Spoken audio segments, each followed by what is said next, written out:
আসসালামু আলাইকুম, আমি ডক্টর আদনান। ওয়ালাইকুম সালাম স্যার, আপনাকে কে না চেনে স্যার? আপনাকে দেখে তো বেশ সুস্থ মনে হচ্ছে। কি সমস্যা আপনার? আল্লাহর রহমতে আপনার চিকিৎসা আমি সম্পূর্ণ সুস্থ স্যার।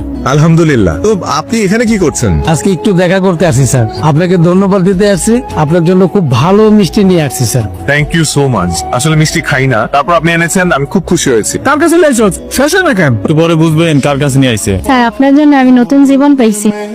স্যার আপনি পা ধরে সালাম করতে চাই। না না প্লিজ, এগুলো করবেন না প্লিজ। দেখুন, আমি একজন ডক্টর, একজন সেবক। আপনাদের সেবা করা আমার কর্তব্য। ডাক্তার সাহেব, আমি এখন তাহলে কি ওষুধ খাবো? আপনাকে আপাতত কোনো ওষুধ খেতে হবে না। আপনার যেটা করতে হবে সেটা হচ্ছে মানে আপনার জীবন যাপন চেঞ্জ করতে হবে।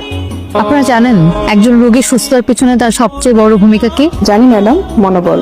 Very good. ওনার পেশাটা মাপতো। কি অবস্থা এখন আপনার ছেলের? খাওয়া দাওয়া ঠিক মতো করে? রিপোর্টও ভালো। এই তুমি ফাইলটা মাপতো। কি অবস্থা চাচা, কেমন আছেন? শ্বাস নিতে কষ্ট হয়? ঠিক আছে চাচা, আপনি ঘুমান তাহলে। শরীর ভালো আগের চেয়ে? ওনার যে সমস্যা ছিল, উনি যাই খেত ওনার বুক জ্বালা পোড়া করতো, অ্যাসিডিটি ফর্ম করতো আর বমি হয়ে বের হয়ে যেত। এটাকে মেডিকেল টার্মে কি বলে? Gastrointestinal disease. The clinical symptoms of this disease are abdominal pain, repeated diarrhea.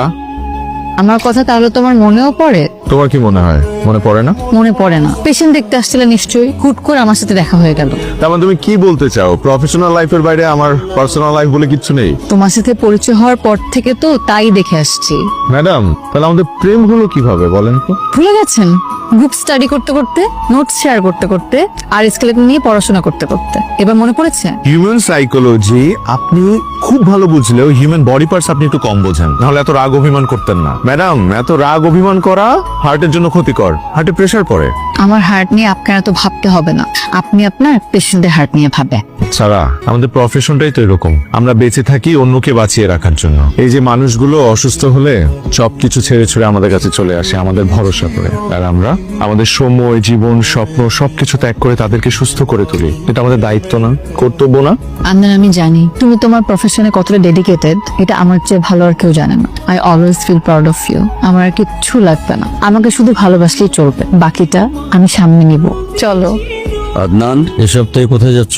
Shibpur নামে এক থানায় যাচ্ছি। ওখানকার চিকিৎসা ব্যবস্থা নাকি খুবই খারাপ। ভালো ডাক্তার যায় না, হসপিটাল একটা আছে, ওটা না থাকার মতোই। মানুষজন নাকি খুব কষ্টে আছে। তোমার নিজের গ্রামের মানুষ তো আরো বেশি কষ্টে আছে। চিকিৎসার জন্য ওদেরকে শহরে যেতে হয়। অবহেলায় রোগ পুষে রেখে দিনকে দিন মারা যাচ্ছে। আর যেহেতু আমি ওই গ্রামের ছেলে, তারা আমাকে ফোন করে প্রায় বলে যে আমার ছেলে এত ভালো ডাক্তার, অথচ তাদের জন্য কিছু করছে না। বাবা, আমি তো মানুষ একটা, কত দিকে যাব?